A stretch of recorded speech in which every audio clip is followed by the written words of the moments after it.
जामशोरो वेझो ॻोठाणनि पारां ज़मीन घरनि ते कब्ज़े ऐं फुरलुट ख़िलाफ़ एहतजाजी मुज़ाहिरो कयो वियो।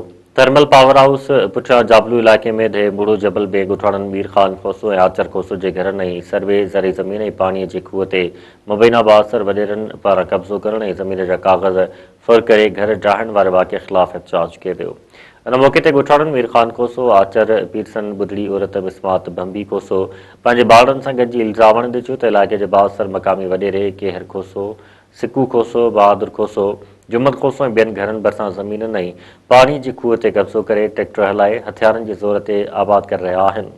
हुननि चयो त पुछा करण ते हुननि असांखे घर ख़ाली करण जूं धमकियूं ॾिनियूं ऐं राति जे पेट में घर ते हमिलो करे ज़मीन जा काग़ज़ ऐं सोना ज़ेवर फुर करे विया आहिनि।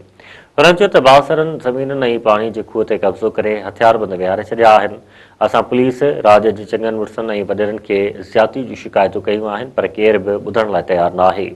हुननि चयो त केहर खोसो असांजी ज़मीन ते हथियारनि जे ज़ोर ते कब्ज़ो करे वेठो आहे।